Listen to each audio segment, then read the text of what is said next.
Hey, salut à tous, j'espère que vous allez bien. Aujourd'hui on se retrouve après de nombreuses semaines, je sais. Mais en fait à Bordeaux en ce moment il fait un temps pourri. Sauf que là, plus j'attends, plus je vois que la météo ne va absolument pas s'améliorer. Du coup je me suis dit, bon bah tant pis, on filme comme ça. Du coup la luminosité est pas top. J'ai mis ma lumière devant moi. J'ai même allumé mon néon parce que vu du titre de la vidéo ça va être une ambiance un peu morbide, on va dire aujourd'hui. Donc c'est parti, pas plus de blabla, on va démarrer tout de suite. Alors, comme vous l'avez vu dans le titre, je ne sais même pas encore quel va être le titre de cette vidéo. En fait, j'avais envie de démarrer une nouvelle catégorie de vidéos. Je vous avais déjà parlé du fait que je voulais un peu faire des vidéos nouvelles, parler de faits réels, de psychopathes, d'histoires d'horreur, etc. Mais voilà, aujourd'hui on va démarrer avec une vidéo sur un personnage qui me tient à cœur et vous le savez, je suis fan de Psychose et de tout cet univers-là, de Norman Bates, etc. Et du coup, je me suis dit que ça pourrait peut-être vous intéresser de savoir quel est l'homme qui a inspiré Norman Bates, mais pas seulement. Il a également inspiré Hannibal Lecter, le tueur dans Massacre à la tronçonneuse aussi, il me semble. Bref, il a inspiré énormément de personnages un peu des personnages de psychopathes tout simplement. Faut dire les choses comme elles sont. C'est quelqu'un de très connu, mais je ne sais pas si vous le connaissez parce que c'est vrai que si on s'y intéresse pas, ben on peut pas le connaître quoi. Mais même pour votre culture G ou quoi, je trouve que c'est super intéressant de voir quelles sont les personnes réelles qui se cachent derrière les psychopathes que vous voyez dans les films. Alors, qui est cet homme qui a inspiré à la fois Norman Bates, Hannibal Lecter et plein d'autres psychopathes? Il s'appelle Ed Gein. Donc ça, c'est plus son surnom. Son vrai nom, c'est Edward Theodore Gein. Et son surnom de tueur en série, c'est le boucher de Plainfield. Donc tout ça, ça nous met l'eau à la bouche. Je suis désolée, j'éteins mon néon entre deux parce que j'ai l'impression qu'il fait des petites ondes sur la caméra. Je sais pas si c'est moi ou quoi, mais dans le doute, j'ai préféré l'enlever. Du coup, désolée si ça vous perturbe. C'est un Américain né en 1906 et mort en 1984. Et du coup, je vais vous détailler un peu sa vie, ses événements marquants. Et après, on verra les points communs avec Norman Bates et Hannibal Lecter. Donc déjà, il part mal dans la vie parce que son père est alcoolique et sa mère est une luthérienne complètement fanatique. C'est-à-dire que par exemple, elle pense que toutes les femmes sont des récipients du péché. Rien que ça. Elle pense que ce sont vraiment des êtres abominables, tout ce que vous voulez, des créatures diaboliques, et que du coup, pour pas que ses fils finissent en enfer, parce que oui, il a un frère du coup plus âgé que lui, donc pour pas que ses fils finissent en enfer, elle veut qu'il n'y ait absolument aucun désir sexuel de la part de ses fils pour des filles, quoi. Elle veut vraiment qu'il ne s'en approche pas, qu'il ne parle à aucune fille, etc. Du coup, son grand frère, je vous ai pas dit, s'appelle Henry et c'est important de le retenir pour la suite. Et du coup, vous l'avez deviné, c'est vraiment leur mère qui domine à la maison et elle domine tellement qu'elle veut se débarrasser de son mari et pour ça, elle fait des prières et elle invite ses fils à prier aussi pour que leur père meure. Tout va bien. Et du coup, ce dernier, pour riposter, il commence à la battre, tout simplement. Donc, dans ce merveilleux environnement familial, les deux garçons vivent une enfance et une adolescence coupées de tout contact social. Et la chose importante à retenir, c'est que, en fait, Henry, il va vraiment essayer de se détacher de plus en plus du cocon familial. Tandis qu'Edouard, lui, il va plutôt vouer un culte pas possible à sa mère. Et pour lui, vraiment, sa mère, c'est tout. Totalement raison, il faut que tout le monde lui obéisse, c'est Dieu, quoi. Donc cette famille finit par emménager dans une ferme. Et à ce moment-là, Edouard, il a 12 ans. Et sa mère le force à quitter l'école pour, soi-disant, faire des travaux à la ferme. Et il faut savoir qu'avant ça, à l'école, tout le monde se moquait de lui parce que c'est un garçon très timide, très réservé et assez efféminé. Du coup, voilà, tout le monde se moquait de lui. Et ça, c'est pas cool. C'est pas cool parce que ça ajoute un élément en plus à la liste. On sait que le harcèlement à l'école et tout, ça apporte jamais rien de bon. Bref, c'est encore un élément qui se rajoute, on va dire. Le tout premier incident étrange qui a lieu, c'est le 16 mai 1944. En fait, dans leur propriété, ils ont un marais. Et dans ce marais démarre un incendie. Une fois que l'incendie a été maîtrisé par les pompiers, on ne retrouve pas Henry. Henri a totalement disparu.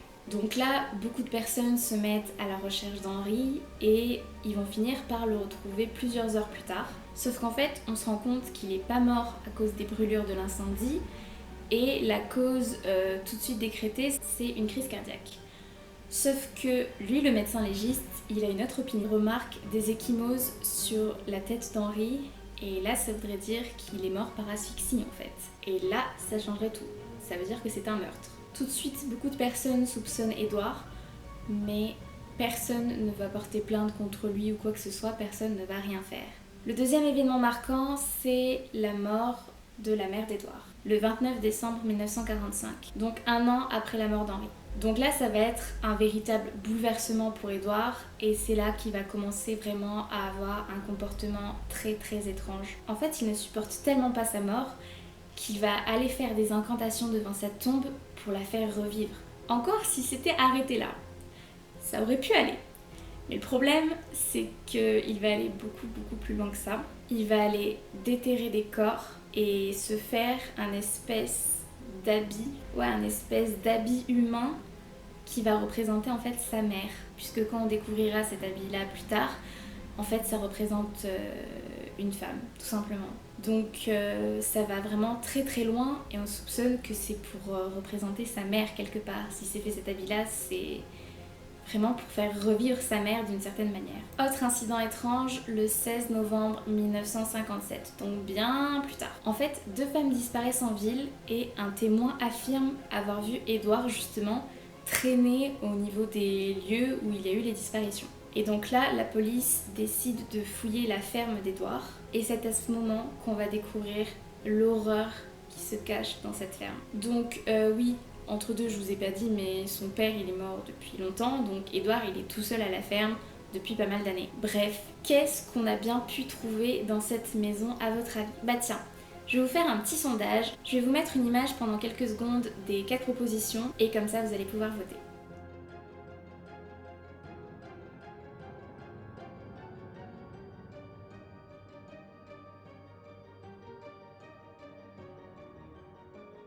Alors, on y trouve tout d'abord des objets, jusque-là ça va. Donc des rideaux, des abat-jours, des choses comme ça, du mobilier en fait, en peau humaine. Voilà, vous avez bien l'image en tête, parfait. On y trouve ensuite plus communément des cadavres, puisque de toute façon il arrêtait pas de voler des cadavres dans le cimetière, donc écoutez, ça me paraît limite banal. Des morceaux humains dans des bocaux, tout va bien. Et surtout le corps de la première femme disparue, pendue par les pieds, décapitée, éventrée et vidée de ses entrailles. Et si vous vous demandez ce qu'est devenue la seconde femme, eh bien on n'a retrouvé que sa tête dans un sac en papier. Bon, voilà, vous avez la scène devant vous. Imaginez un peu la tête des policiers qui sont rentrés dans cette baraque. Ça a dû être choquant quand même. Et c'est à partir de ce moment-là qu'on va le surnommer le boucher de Plainfield, puisque bon, retrouver une femme comme ça, pendue par les pieds, enfin ça fait vraiment boucher quoi. Donc du coup, à partir de là, il va y avoir un procès et on se doute qu'il a fait sûrement énormément de victimes et déterré beaucoup de cadavres. Mais par souci d'économie, ce n'est pas une blague, le procès va être écourté et on ne va lui attribuer que 2 meurtres et 13 violations de sépulture. Ce qui est déjà pas mal, hein, mais tout le monde se doute qu'il a dû faire beaucoup plus de dégâts que ça. Et le pire dans tout ça, c'est qu'il finira par être acquitté des années plus tard, car jugé mentalement irresponsable. Ce qui n'est pas totalement faux. Il va être interné dans un hôpital psychiatrique où il finira par mourir d'une insuffisance respiratoire à l'âge de 77 ans. Et du coup, les psychiatres lui auront diagnostiqué une schizophrénie. Bon, ça c'est son histoire. Maintenant, on va voir les ressemblances avec Norman Bates et Hannibal Lecter. Donc on va commencer par Hannibal Lecter parce que c'est le plus rapide. Son truc, Hannibal Lecter, c'est vraiment triturer les cadavres, voilà.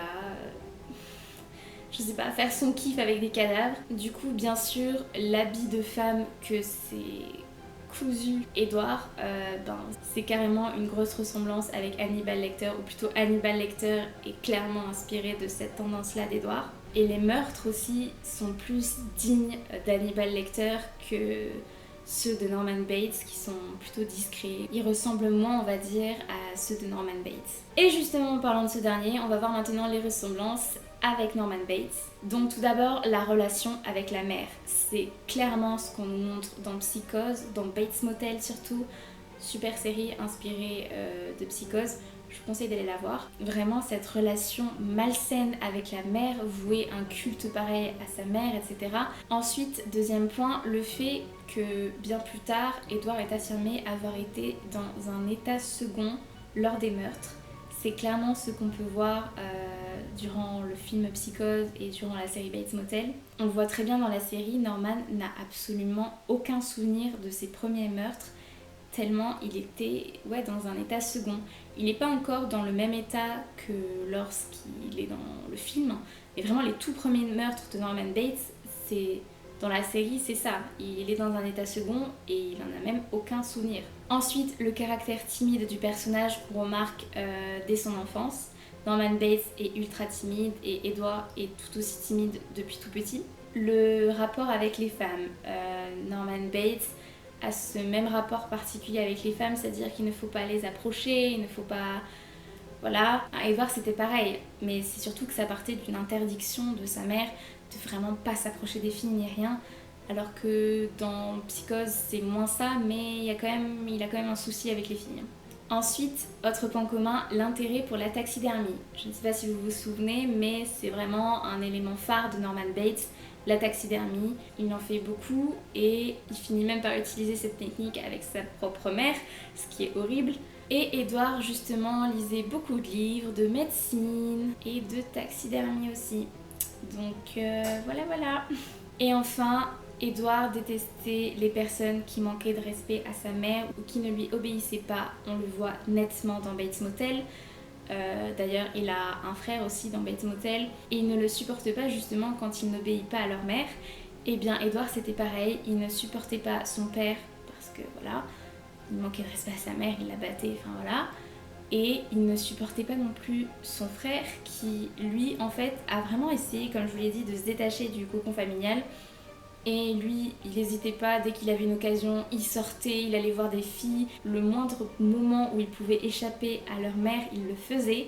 Alors qu'Edward, pas du tout, il fallait vraiment respecter ce que disait leur mère. Et c'est pour ça qu'en fait, il y avait une très mauvaise relation entre les deux frères. Et c'est notamment pour ça aussi que beaucoup ont soupçonné Edward d'avoir tué Henry. Donc voilà, encore un point commun avec Norman Bates.